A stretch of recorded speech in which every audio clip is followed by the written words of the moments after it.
think that is the way that this inevitably will go now, as that does seem to be the way that the meta has developed down on that bottom side of the map. Wouldn't be surprised to see. I mean, sorry, Dagda, I'm taking your job. Give me a prediction.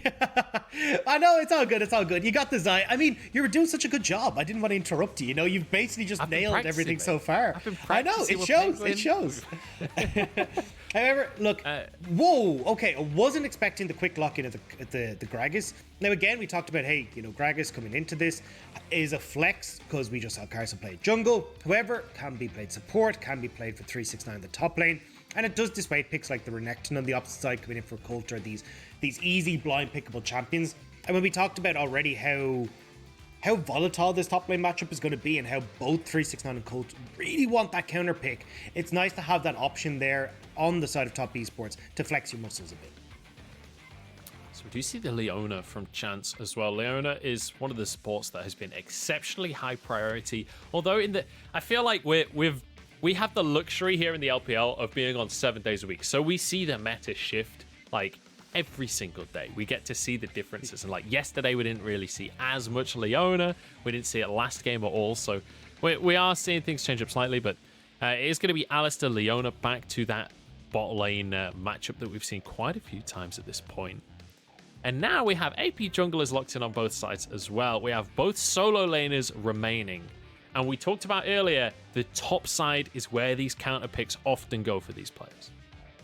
Exactly, and I expect that we're going to see probably a little bit more attention from top esports towards the top side of the map. You can start to get these more favorable matchups, as we talked about. You can just put Gragas there for 369 if you really want. We've seen it quite a lot in both Europe, in North America.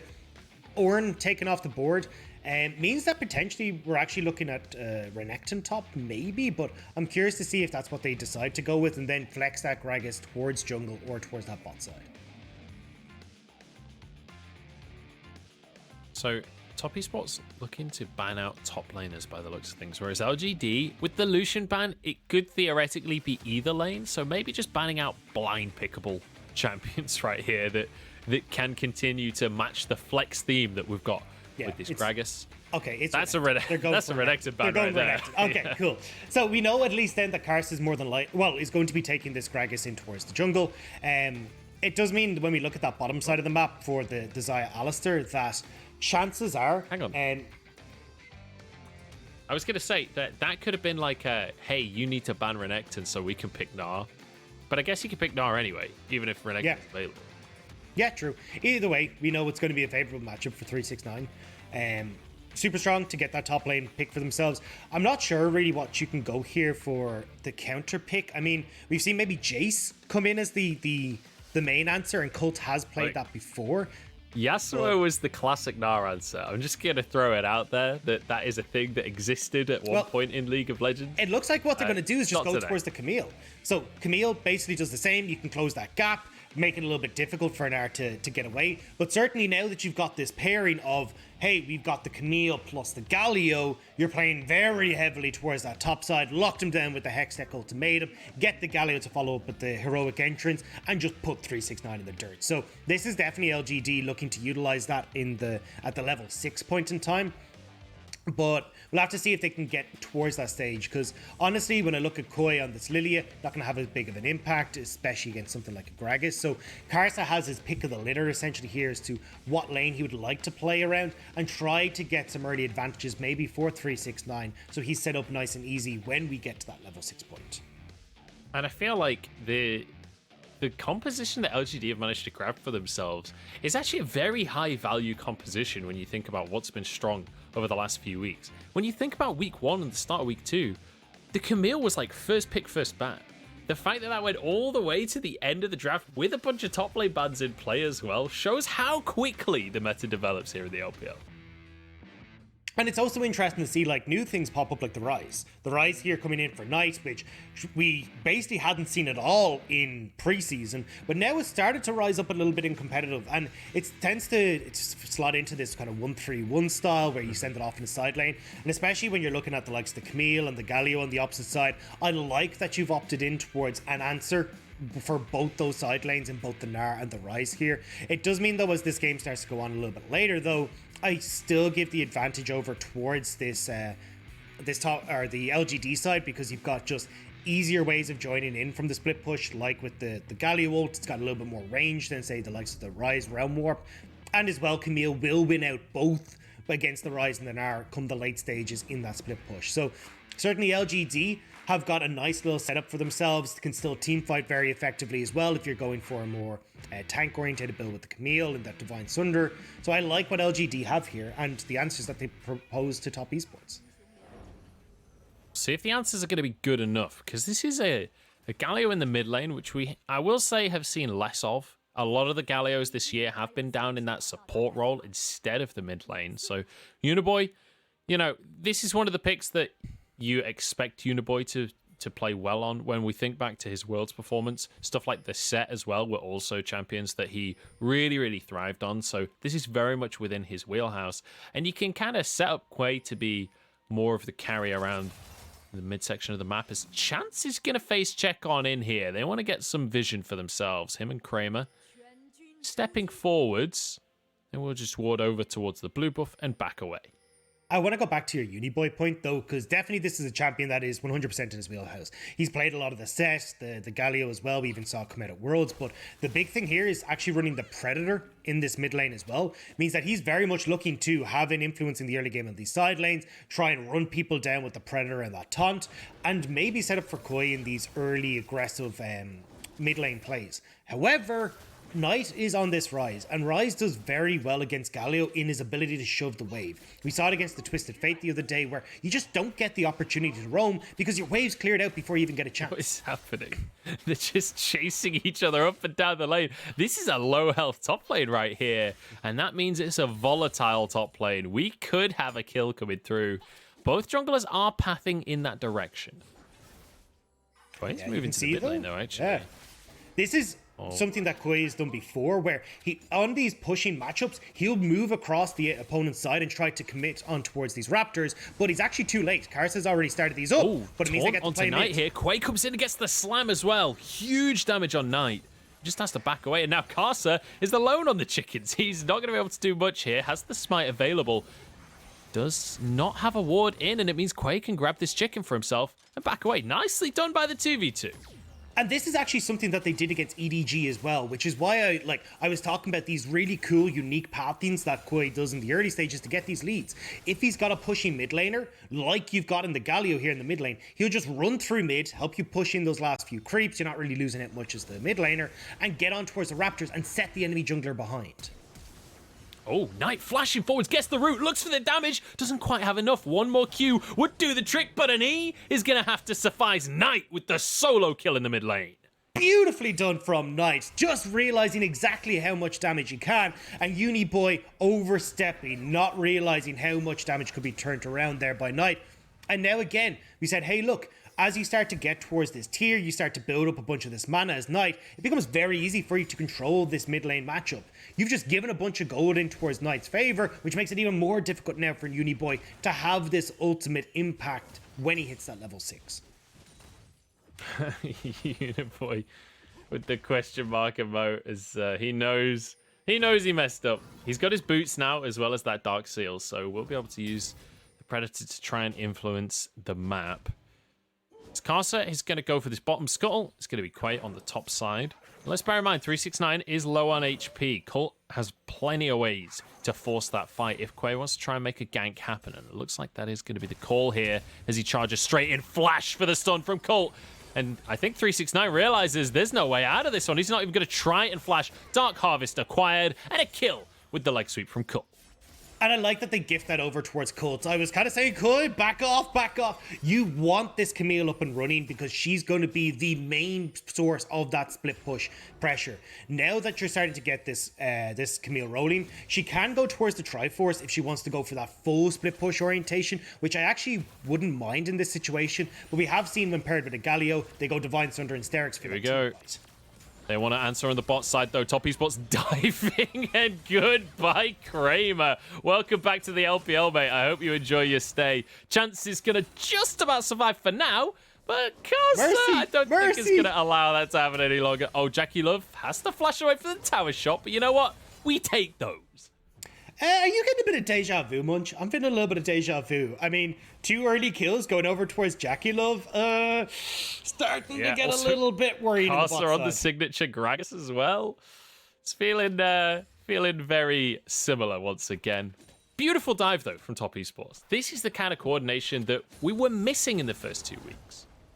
And it's also interesting to see that now with Zhuo in this bottom lane as well versus Yuanjia, that it's more the aggressive plays that are coming in this bottom side, rather than the, okay, we're trying to shore up our weakness in this bottom side.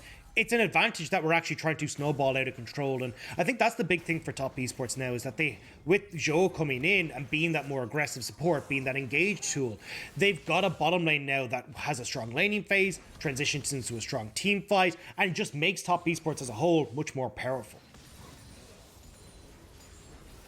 It's feeling pretty great for Top Esports, I'm not going to lie. I will say, let's just temper ourselves a little bit here. This is against LGD, who have not been looking fantastic this season so far, and they do have this kind of rookie squad. As the TP comes on in, and the rookie squad might just get taken out here. Zhuo is pretty much invincible already, because he is that Alistar. And nice easy kill. Bear in mind as well, that wave is pushing out. This could even get frozen against Kramer. That would be brutal. And I wouldn't be surprised if they do.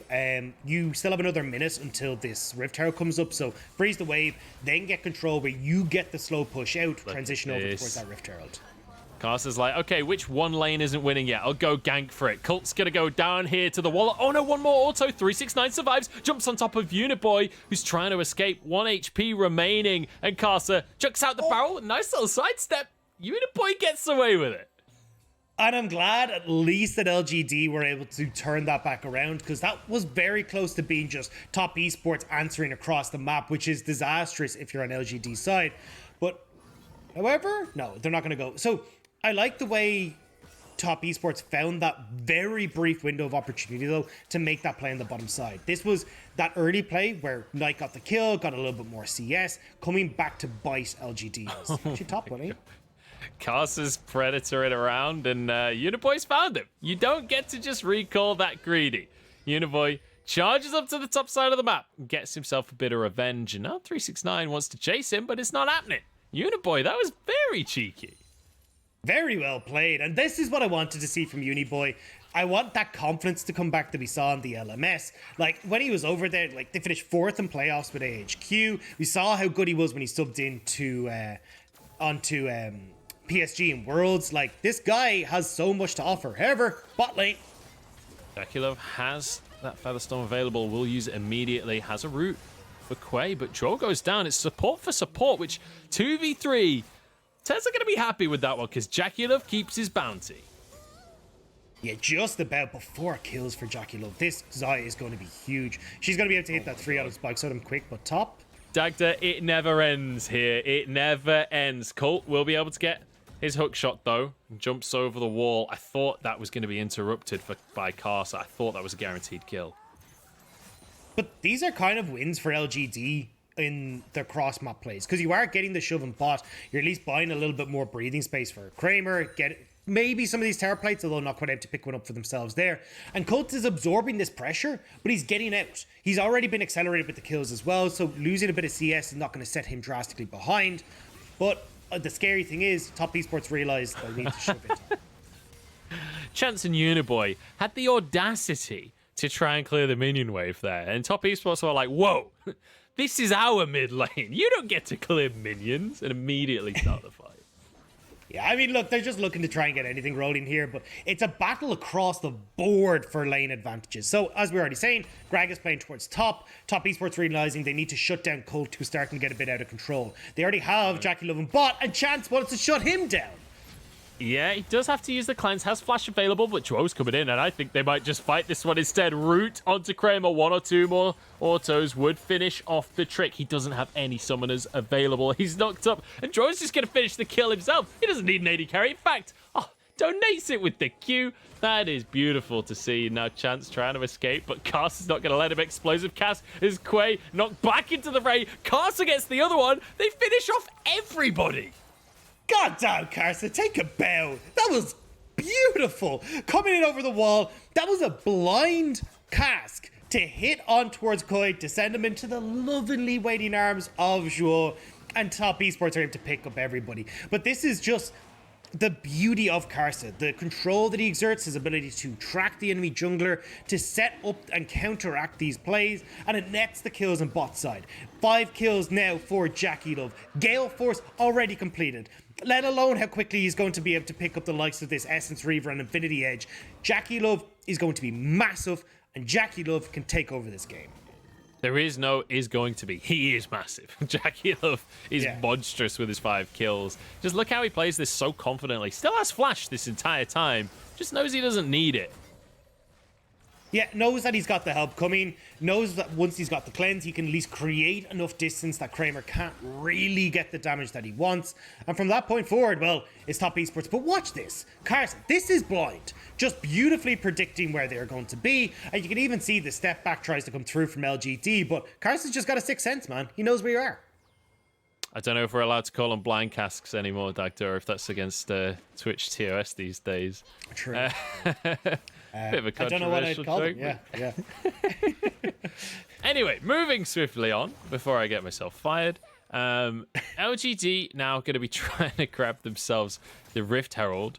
JackeyLove in the meantime is just going to trade it for plates. He's already got the Gale Force. Like the amount of damage that JackeyLove is going to be doing in these skirmishes is absolutely insane. There is no universe where that 2v2 can happen. And Karsa now can contest the Herald. Trying to find this. Oh, Cask used immediately. Quay going to be knocked against the wall. Will walk away with his life. The Herald resets, which is a little unfortunate for top esports.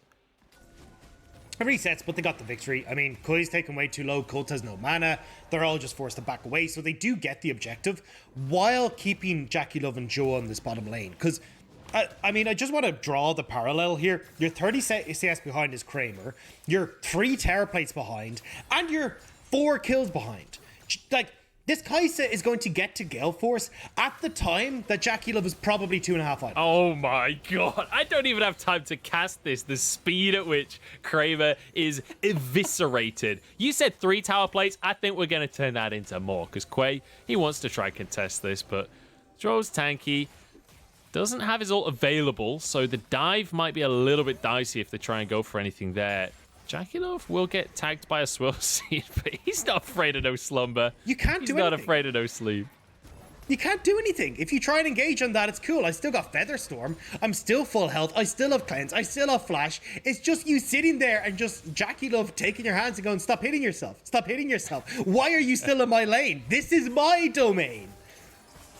Oh goodness, this is brutal. There's another tower plate for JackeyLove, as if he needed more gold at this point in the game. 4,500 gold lead, and we talked about JackeyLove's stats in game number 1, Dagda. We talked about the fact that the gold difference at 15 minutes is almost always 60% of that goes in the pocket of JackeyLove. Well, this game is no exception to the rule either, because you know that a massive portion of that gold... I mean, his bounty is like a quarter of the gold difference at this point. Yeah, it's a little bit silly. But the big thing here is, you got JackeyLove, who's always performing. The other top performer on this team is Knight. And while we've had all action top, all action bot, Knight has actually been quietly just picking up the CS lead. He's gotten 2 kills for himself. The Realm Warps have been getting a lot of gold and plays coming through for top esports. But also, he's picked up 4 turret plates in this mid lane because there's nothing Uniboy can do. Now, making a play on the bottom side. Oh no, Kramer. Oh no. He does have both summoners available. Knight going to be slowed but not stunned here as the CC chain comes in from Chance. That was very nicely played. Onto Tro they go. They might just trade supports here. Explosive cascading goes Karsa under the tower. And Kramer, you don't have anyone to protect you anymore. JackeyLove slides in and grabs himself that kill. He even uses the Featherstorm to survive the turret shot. Now the answer on the top side is LGD try and dive onto 369. Going to put him to sleep. Can they finish him off? Stun underneath the tower. The answer is no. It's a 1-for-1. 369 is too damn good. 369 played that so well, but Koi was not the one supposed to take that much aggro. It should have been juggled a little bit better so then Koi isn't able to just get Gnarred into the wall. And it's a disaster for LGD. They lose the play on top. You've lost your bot lane tower. There's a dragon in 30 seconds that top esports are going to get as well. And there is 7 kills on towards JackeyLove. Like, there is nothing. Like, look at the items. There's full mythics across the board on top esports, whereas when you look at LGD, they're still struggling to complete one. Just look, the tower plate difference alone is absurd at this stage in the game. 1,300 gold almost in favor of top esports. And let's just quickly go back to what we said right at the start of the day about how this LGD squad wants to play. They want to avoid the bot lane 2v2s. They want to play through Cult, through Quay, through Uniboy. They want to play on the top half of the map. But they don't get to. When top esports are putting this much pressure in the 2v2 and with karsa going down to this bottom side so much, LGD never get a chance to play the way that they want. And all that pressure is now on Cult. Like, Cult is the only shining light here. 2 kills, Triforce now completed, but it's so easy for top esports to make plays like this. However, nice job getting away, but Cult is now forced to overextend. He has to draw pressure topside to buy time for LGD, to give them some laps of, well, anything. We do have an engage here. His chance trying to back away. He's pretty tanky though, and actually has a stopwatch. JackeyLove has to Gale Force away from the players. Zhuo is the first casualty. On towards karsa they go, and LGD have found themselves a turnaround. Gonna go for the sleep. On towards... Oh, it's gonna stop the round warp. That is beautiful. The CC cancels Knight's ultimate, and now JackeyLove getting chased down. Colt wants a little bit of revenge, and he wants himself a 1k bounty. And 3 kills over towards Cult. The triple kill, the 1k bounty. We just said the shining light, that glimmer of hope, so slight in that top lane for LGD, is something like a beacon for Gondor, as he's just picked up everything in that top lane. You can now back away as this Camille. You can get that Ravenous Hydra. You can get that Stealth Gauge, a Death's Dance. Like, the world's your oyster here. Now, because he's gone towards Triforce, he's got that Ravenous Hydra. I'd personally go towards Death's Dance, give you a little bit more survivability in the 1v1, which is clearly where Cult's head is at. Zhuo trying to start a fight onto Uniboy here. Uniboy's feeling it a little bit. He's feeling like they're maybe back in the game with the emotes coming on out. And you know what? If the beacons are lit, Dagda, then Cult is the one to answer. Gondor shall not be alone this day. But what is Gondor full of? Knights. And Knight is scaling up pretty nicely himself as well. Has the Ludens already. Heading towards the Zhonya's as a second item. His tier nearly stacked. Let's bear in mind that Ryze ain't going to get any weaker this game. And I'm surprised to see top esports go in here, but I'm not surprised to see Zhuo starting off. Because Zhuo only has one mode, and it's go in, and it's been the biggest criticism we've had of him every single time in these series. He goes way too far forward. The rest of top esports aren't in a position. Like, JackeyLove has gotten, I think, maybe a Q and an auto attack off in this fight. When you've got so much of your gold invested on both the Ryze and certainly this Kaisa, you need them to be in a dominant position before you go for these engages. But Zhuo jumps the gun, ends up giving a lot of control back over towards LGD. Now, still 4,000 gold lead, still heavily in favor of top esports, but certainly having Camille now with the ability to play through this side lane is going to be amazing for LGD. Yeah, we hilariously had the replay of what was going on at that blue portion of the jungle there. And then in the meantime, we had the live feed of what was going on in the exact same part of the jungle where top esports got a pick on Quay. It was kind of like here's what it looks like when it goes wrong for top. Here's what it looks like when it goes right for top. These are the two different ways that this play could go. And it does open up this Rift Herald for top esports now. Yeah, and this is going to make it a lot more difficult again for Cult to play these side lanes. Because you can pop this down in mid, get this last inner turret, makes it easier to start to draw your vision in towards the opponent's side. And then as Cult, you've got to really overextend if you want to put any sort of pressure on towards top esports. And this is where Cult is going to struggle. You've got to put yourself, if you're hoping to carry this game, into situations where you can get caught out, just because otherwise you're going to just sit underneath the tower, you're going to slowly bleed out on the rest of the map. And that's why you can see Quay and Cult here are pretty far forward, but they might get the pick. Good stun onto Cult there, and buffered the Q as well. 369 basically didn't get CC'd there. With the way that he buffered his abilities, he might as well have not ever been asleep. Beautifully done from him. And in the meantime, he had some support from Zhuo and the rest of the gang to be able to protect him down on the bottom side of the map. And as to be said, with the amount of pressure that 369 has had on him this game, the fact that he's managed to find himself a CS lead is honestly so impressive. Very much. I mean, it's just been the prowess of 369 for such a large portion of, I mean, the entire time he's been in LPL. He's just been such a good lane bully, and we talk about how much Knight and Karsa have tailored towards him, but we haven't been seeing that as much this game. It has been very bot focused for top esports, and I think that's one of the avenues that having Zhuo come into this roster does open up, is the ability to have these more engaged, aggressive supports, get that bullying going, and then play down towards JackeyLove, rather than just relying on, hey, we got to play through 369 in this top lane, we need to get him ahead so when we hit these team fights, he can be our big engage tool and beefcake to set up our fights. And while we've got a moment of reprieve here, because the Dragon's up, top esports have control of the area, I realistically don't think LGD can contest this one at all. So they're just going to try and pressure elsewhere on the map. While I have this second to talk, I want to mention the fact that Zhuo looks fantastic today. When the rest of the team from top esports can also be on these champions that can be aggressive 24/7, you can't be too aggressive. You can't be too aggressive when all you want to be is aggressive. Just go too aggressive. That was kind of, you know. There's no such thing as too aggressive when the scoreline looks like this. We're doing results-based analysis here on the LPL. Dagda, I don't care about what's happening on the screen. I care about the interpretation. My emails for a little while. I didn't see the memo. My bad. I'm real sorry. But top, they're still going aggressive. Look, they're starting Baron. They're going straight towards Baron.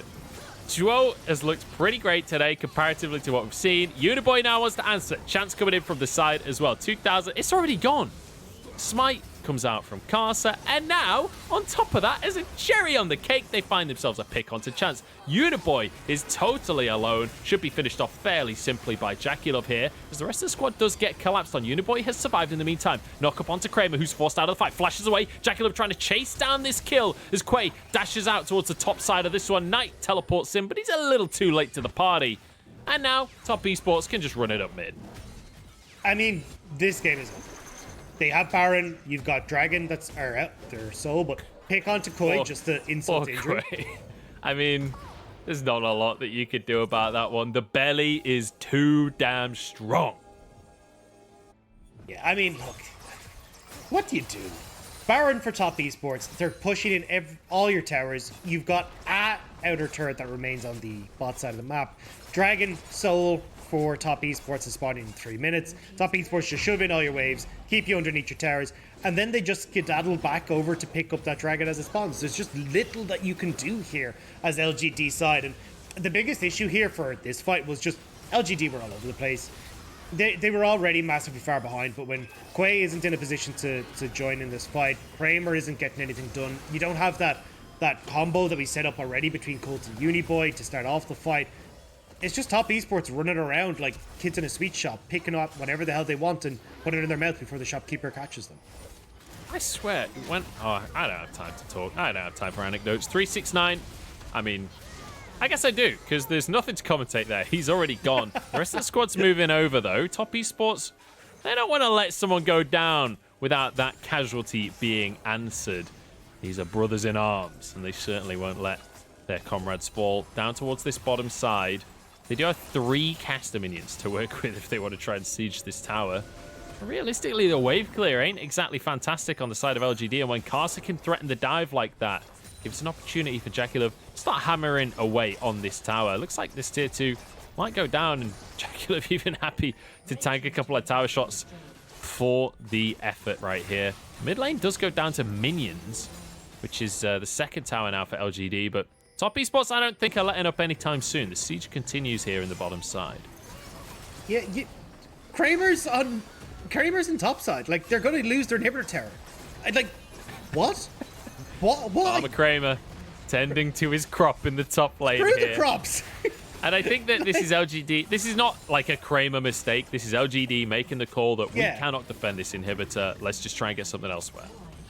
But it's their best. Oh, they pulled the cannon. They pulled the cannon to the mid lane inhib. This is so 5-head from top esports. You give them anything and they will take everything. They turn a single inhib push that LGD gave them into 2. Now a fight comes in, but Karsa is tanking everyone up pretty handily right here. Damage coming out from Knight as well as they answer this one. They don't quite get the mid inhib. But now Colt's stunned against the wall as 369 jumps away towards the rest of his squad. He's going to turn into Mini Gnar, but Colt has to flash away from the play. the Featherstorm aggressively, but the feathers don't quite pull back in time. It turns out he's not ticklish. Life is pain, Munch. Watching this from LGD, like, you have a guaranteed team fight as LGD. You Hextech ultimatum in towards the Galio ult, and it's a 4 versus 5 without the tank. No time to explain, because the triple knockup from Zhuo knocked into the knockup, the cast into Alistar. That is what I am talking about. That is what a team fight combo looks like right there, Dagda. That's some synergy and a half between Karsa and Zhuo, but I'm still baffled by LGD. Like, you have a 4 versus 5 without 369, guaranteed engage, and you just let your base die. Now Cult's dying. Everyone's dying. It's dead. Yeah, Over. This is falling apart for LGD. And Colt in absolute shambles. He's 5-2 and 3. He had magnificent CS for most of the game, but there's just nothing you can do when the rest of the map has fallen apart around your ears like this. Top Esports are well and truly back in form. Is this the toughest opponent in the league? No. But do they look damn good when they're taking this win? You're damn right they do.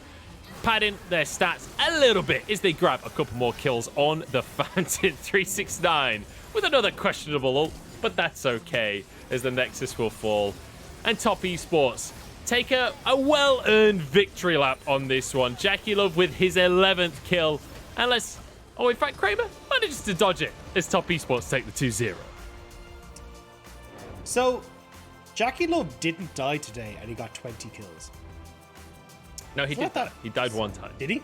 Did he die once? Oh, cool. That means that we actually get a Colt chased him down on the top side. This infinity thing. Cool. True. So he's got a 20 at least added to his KDA off of just kills, let alone all the assists. So pretty nice day for the stat book on JackeyLove's side. But it was already a pretty nice stat book for JackeyLove when he's got 2/3 of the gold lead that Top Esports have at 15. What a performance from Top, though. You can see mechanics absolutely on point. The synergy really starting to come together. And this early game from Karsa on this Gragas, amazing. Every single time he's brought this pick out, he's just been all over the place in the early stages of the game and shutting down anything that LGD wanted to do. Honestly, I'm incredibly impressed by Karsa, specifically on the fact that he brought out a pick that really isn't standard in the LPL right now. Then in game number 2, he goes for the same pick, but he also picks it right at the start of the draft. Because the intelligence of having this in your arsenal, when it's already a pick that you can flex to the support and the top lane, no one else is playing it jungle, and you're just like, I could be early picking my jungle, or I could flex it.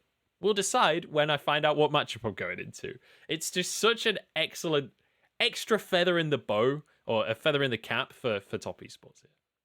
Yeah, and that's the big one here is that, like, hey, well, I mean, just from a draft perspective, the confidence to go, hey, we can just lock this in. Karsa can play jungle. We can then start to bring in more of these AD mid laners if we want to. Like, the flexibility an AP jungler brings into your draft is just wonderful in the current meta.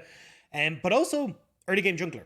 I mean, this has fit the bill for Karsa, a very strong early game jungler that has been the bread and butter for him, where it's like the Lee Sins, the Trundles, these things where he can get in, influence the lanes nice and early, make sure that he's able to get some decent control over the opponent jungler, so the 3 lanes of Top Esports can just beat their opponents out solo. This is exactly what you want from Top Esports, and it feels again like Top Esports finding their own style, not really caring about what the meta is, same as last year, and just playing to their strengths. And I mean, there's not a lot to take away from this gold graph and this damage chart. This looks exactly like I would have expected, with JackeyLove head and shoulders above everyone else. Once again, 2 games in a row there. He gets a double kill right at the start of the game. Like, if you give JackeyLove a double kill, this is what the gold graph is going to end up looking like. That's just the way League of Legends works. And I won't be surprised when production inevitably tells me that JackeyLove is going to be MVP again, because you know what? With KDAs like these, who needs teammates, am I right? Yeah. I mean, this is the JackeyLove show. Karsa was basically the guy, you know, if you're ever getting onto the theater and there's that person that's dressed in black, they've got the headphones who are like, okay, go, you're on. That's all that Karsa was here, was just introducing JackeyLove, telling him, take center stage. Your spotlight is right there. You go stand in it, and I'll clap when you finish your performance. That's all that this was. JackeyLove from start to finish, set up beautifully by Karsa. And from that point forward, there was very little that you could do. LGD losing heavily bot side. They lost heavily in mid lane because Knight was just allowed to play this favorable matchup in the manner that Knight does. You lose bot lane tower, you've lost top lane tower, you lose in mid tower, and then Cult, who was as we said, the only shining light on the side of LGD, was forced into these uncomfortable spots where he has to overextend in order to be able to apply the pressure that the Camille needs.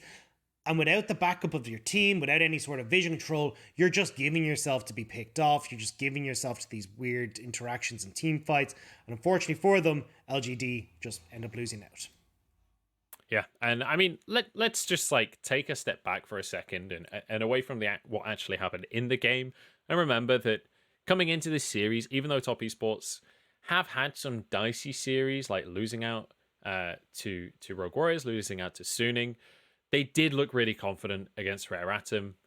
This does feel like Top Esports back on form, and they had a couple of shaky series as opposed to this is not the same team anymore. Whereas LGD, this was very much a new roster. This is very much like the expectations for these two teams coming into this series. This is kind of how the scoreboard should look. I like the way we use the word confident for Top Esports and not clean, though. Because Top Esports are never really clean. There's always some mistake that comes up. And we saw Zhuo again is still an issue where he does go over aggressive, but it's the confidence that we need from Top Esports, because when we saw them play against the likes of Suning and Rogue Warriors, there was a lot of uncharacteristic mistakes where they did look scared. I mean, or there was just hiccups with like Knight popping that early Zhonya's for no real reason. Like, it's the confidence that we need from Top Esports where they're willing to take the play that isn't, maybe it's the 60-40 play, but again, that loaded dice where they're able to win it out. These are the things that separate Top Esports. So it's nice to see them back on form and having those confident plays, whereas in LGD, I'm still kind of waiting to see what happens. Because when I look at LGD, we were saying we wanted to see what Kramer brought. Well, we know that Kramer is still going to play this weak side. We can see at least a bit of a shining light in Cult. Uniboy is still looking pretty good. Koi's got these cool, interesting jungle paths that he's trying to make work. I may be against teams that aren't Top Esports or to the caliber of Top Esports, they can pick up a few of these wins. But unfortunately, it means if you're looking top of the table, it's just not there for LGD. Yeah, I mean, LGD definitely will take some time to grow. One thing I will say, in defense of Kramer, and I know that's a difficult defense to make. It looks like I'm having an earthquake. It's not. It's just my camera's on top of a monitor. It's wobbling. I've got a wobbly table. Anyway, in defense of Kramer, which is a difficult defense to make, Chance had a really rough series here, and maybe it wasn't Garvey that was the problem with this bot lane duo. I'm going to leave that there, and I'll see what people think about that statement, and we can return to that next time LGD play. Let's take a look at some highlights. Let's take a look at our MVP coming out of that game, because I think you guys already know who it is. JackeyLove looking magnificent. This play especially, as you rightly said, not the cleanest play in the world, but confident. Exactly, and that's what's been the go-to for both Zhuo and JackeyLove, and why they're able to make these plays work is they just know that how strong they are as both a duo in lane, and then when it gets to the rest of the map. But certainly, as we said, JackeyLove set up to succeed in this game, and I think against I think you're right here, a very weakened bot lane for LGD, where Chance made a lot of mistakes in the early stages in game 1. We're seeing it again coming through here in game 2, where they're struggling. It does feel like maybe LGD are still going to struggle with this bottom side. But coming back to our player of the series, this is beautiful. JackeyLove really does feel like, you know what, he got a bit fed up at Worlds and was like, I can't be putting in these performances. I need to be the carry here for Top Esports. At every single series they have, he has been the standout performer. JackeyLove makes Xayah look like an aggressive AD carry. And if you've never played Xayah, people at home, if this is the first time you've seen Xayah, which, by the way, just quickly while it's on the screen, 165% damage to gold conversion. Like that. Look at the gold difference. Mind-boggling. Yeah, it's 5,000 gold head Kramer. Yeah. Average gold damage to gold conversion is 100%, obviously. Like that you get on average 100% of your standard value. That's how it's calculated. 65% beyond that is absolute insanity. I want to point out that Xayah is not an aggressive AD carry. You're not meant to be able to just dominate lane matchups on Xayah and dominate teamfights on Xayah. Like, you're meant to be this slow scaling, create AD carry, that you're picking it for the defensive ultimate. You're picking it to be able to survive. What the enemy is going to throw your way. JackeyLove don't play like that. His Q has like 20 Teemos more range than it does when I play Xayah. I don't know how he does it.